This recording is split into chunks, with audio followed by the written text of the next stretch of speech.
Should you be unfortunate enough to find yourself within the lower levels of Banban's kindergarten, you might find yourself facing a very strange sight.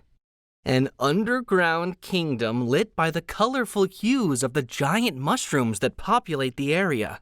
Ruling over this kingdom is a giant kangaroo queen, protected and served by a few incredibly loyal residents.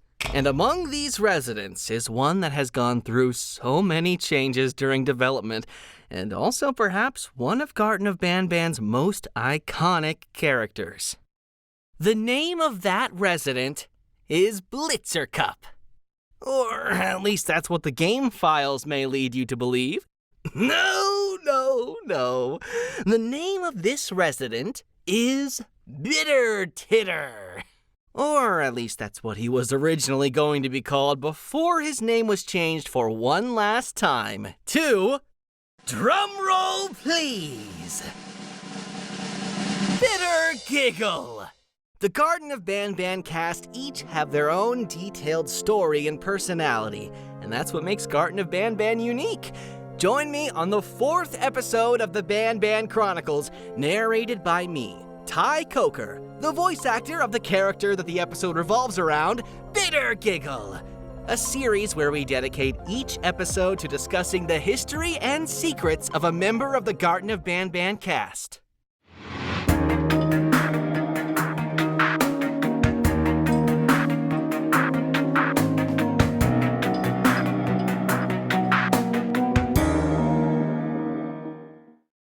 The ending of Garten of Banban 3 warns the player of a mysterious threat referred to as the Jester.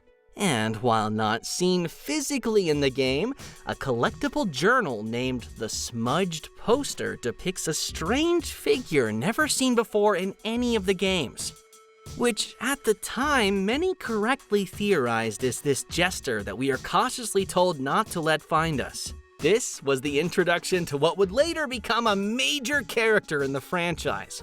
This figure is tall and humanoid, but most strikingly, he was vertically split into two colors, purple and green. Which begs the question, is this always how bittergiggle was intended to look like? The answer is no! And there's a big story behind the process that led to the creation of bittergiggle. During the development of Garten of Banban 3, the Euphoric brothers felt that it would be a cool idea to add a character with two heads, with each head having a personality of its own. Quickly, they went to the drawing board, where many concepts would be created and discarded until the best one remained. This was done using the process of elimination. In the end, there remained 3 final potential concepts, which were a 4-legged creature with a cat head and a dog head, a 4-legged creature with a turtle head and a chameleon head, sound familiar, and a creature that didn't have 2 heads per se, but his body split into 2 different contrasting sides. The 4-legged creature with a cat head and a dog head was the next to be eliminated, permanently banished to the dark realm of scrapped Banban concepts. Wait, is that where 𝒉𝒐𝒘'𝒔 lives? This left one hard final decision to be made. Who gets the Banban hammer next? Hey, forget Banban. The turtle and the chameleon, or the 2-sided freak that looks very much like a jester? If you've played the Garten of Banban games, you probably already know what the conclusion was. The final decision was to add both. One as a boss fight in Garten of Banban 3, and one as a major aspect to the kingdom that the player would visit in Garten of Banban 4, where they would officially be a jester. And just like that, the first 2 members of the Mutants family were created, forever bonded by the fact that originally only one of them was supposed to make the cut. We don't talk about 𝒉𝒐𝒧s. But even though the 2-sided jester as a concept was established, it still needed a remarkable color scheme, and it wasn't originally the green and purple we know bittergiggle for today. Bittergiggle was originally going to be yellow on the smoother half that's now green, and light blue on the scruffy half that's now purple. A color scheme that was recycled and applied to one of the experimental jesters in Garten of Banban 4. Speaking of the experimental jesters, they weren't originally called experimental jester. They were originally called the hybrids, as can be seen on the file names of their voice lines. But this is far from the only bittergiggle related content found in the game files that wasn't shared publicly. Did you know that as of Garten of Banban 0, bittergiggle by far and large has the highest amount of unused voice lines, spanning from his debut in Garten of Banban 4 all the way to Garten of Banban 0? This is, in part, thanks to the great amount of unused laughs that never made it into the games. Take a listen to a few of them.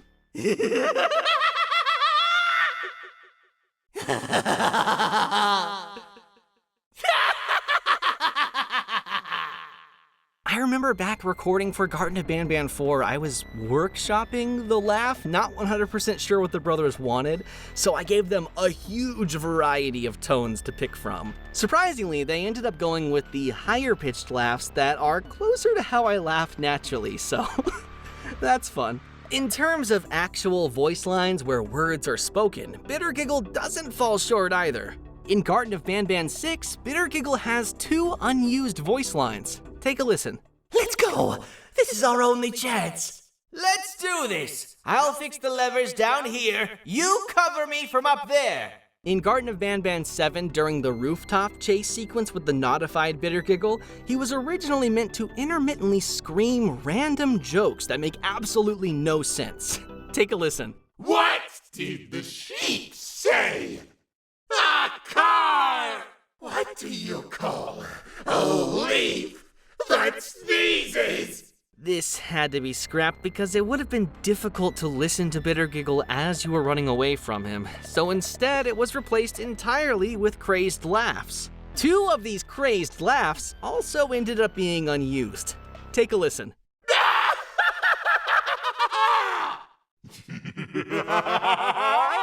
And these are far from the only unused content related to bittergiggle.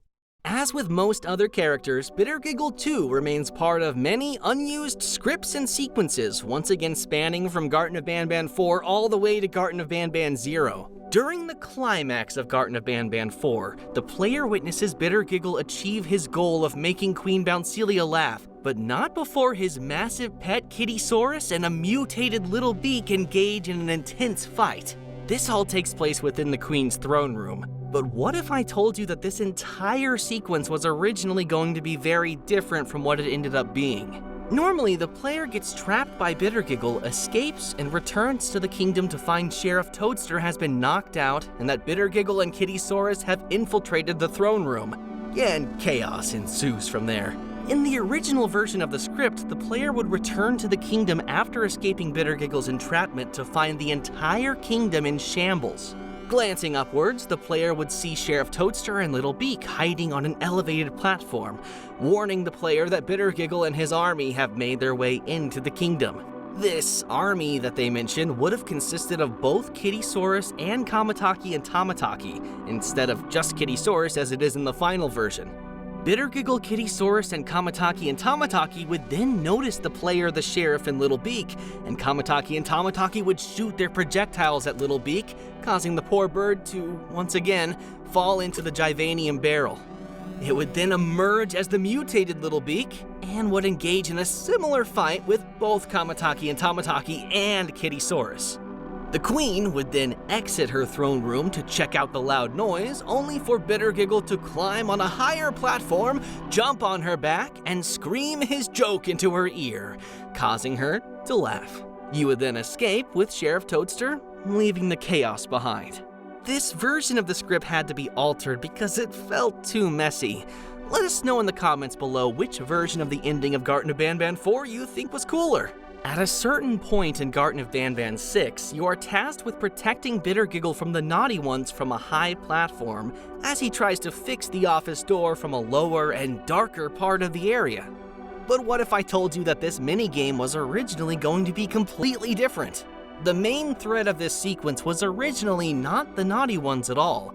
Instead, it was a never-before-seen version of Sheriff Toadster, the notified Sheriff Toadster.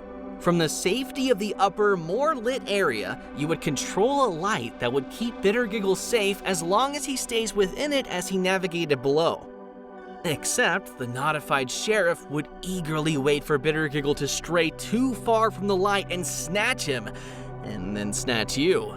Before the mechanics of this minigame could be developed further, the Euphoric brothers agreed that keeping the sheriff's fate unknown following the kidnapping of Banbaleena would make for a better narrative point. It would also take away much of the Naughty One's screen time, which needed to be established as a serious threat in the dark. And thus, the sequence was altered to what it is today, protecting bittergiggle from hordes of giant leeches that despised the light. But what about scrapped sequences that are actually referenced in the game by bittergiggle but are never shown? Well, we have the first example of that in Garten of Banban 0, where while tied to his bed, bittergiggle mentions strong earthquakes that broke something in the room. They left me here tied to the bed, and with all these earthquakes, something broke. The tranquilizing gas is leaking. This line was in reference to a series of events that were scrapped from Garten of Banban 0, while every now and then a strong earthquake would shake everything and everyone, with characters commenting on it after it happens. These earthquakes were supposed to serve as foreshadowing for Ramamba, which would have been the source behind these earthquakes.